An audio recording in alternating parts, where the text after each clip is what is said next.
Hello, it's Holly with Ivy Co-Creations, and today we are doing day 4, a sketch designed by Susan Stringfellow from Sketch Savvy.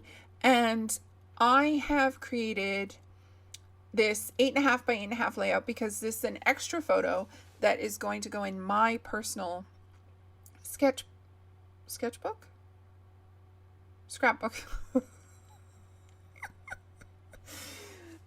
In my personal album. So I am scrapping a photo of my mom and my kids and my niece at the beach. And so I decided to do beachy colors, which is the teals, the blues, and the coral.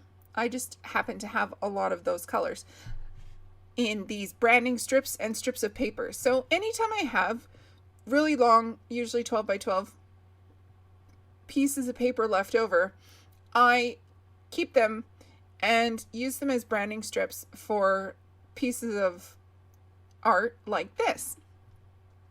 So I went through all my branding strips.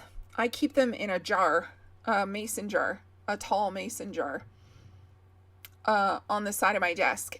And so I went through all my branding strips and I'm just tearing the edges so that I get that white strip or the white showing when I tear the paper, because I like that look. It looks distressed to me without doing a bunch of distressing, because I really can't be bothered. And also at this point, I didn't have a distress tool except my scissors, and my scissors just shred the paper. They disintegrate it. So I don't like the way that it looks. Anyway, I'm going through and I'm choosing all of my pieces, and I finally get them all laid out. I did my layering teal at the bottom and then the tan and sand colors on top, just to make sure that I was giving an even amount of color on the page. And then I had this one branding strip that had these hearts, and I believe it's a Vicki Boutin paper from a while ago. And I wanted the hearts in there because they were the similar colors and they're hearts, and I didn't need to add anything else to them. So I have this one branding strip. It's from a Graphic 45 collection, Under the Sea, I believe.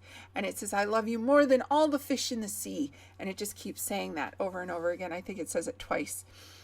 And I wanted to use this as my title. So what I did, instead of putting the title across the bottom, because this is only an 8.5 by 8.5 layout, and the photo is already, it was a 4 by 6, and I cut it down a little bit because I did want to leave some space.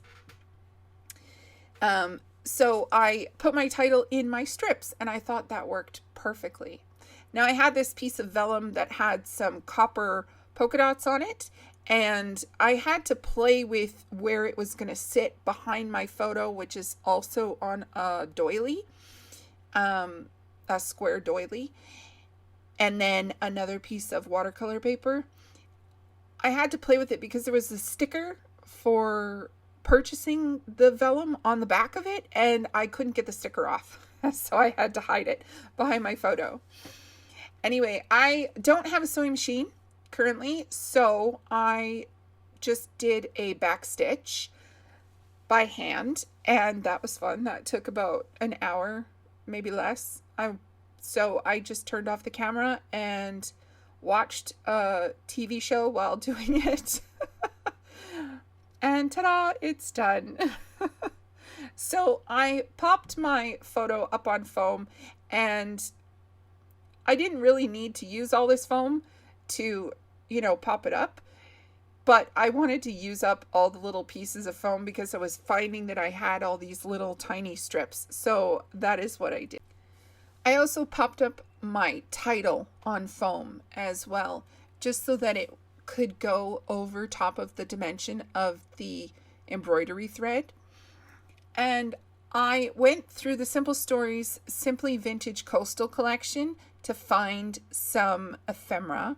I did have a piece that I was going to use, but then I decided it blended in too much, and I found this Sea and Shore collection by Hackney and Company, it is actually pieces of wood with images on them. So it's like wood veneer, but it's painted and it's got images. And you can see that I've got a seal and some seagulls and some seashells.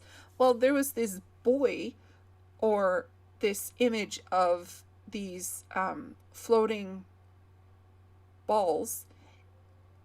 And I thought that piece just fit under the photo in that spot perfectly to create that little cluster that's in the sketch. I went through the Vintage Coastal Collection, the decorative brads. These actually aren't brads, they're adhesive, but they look like they are. And I just added one in each corner and created my visual triangle, and just really went to town and used the colors. And I love the way that it turned out. Please check out the description box below for the playlist for everyone who's playing along for the best of 30 days of sketches, and I'm sure you'll be able to find some fabulous inspiration.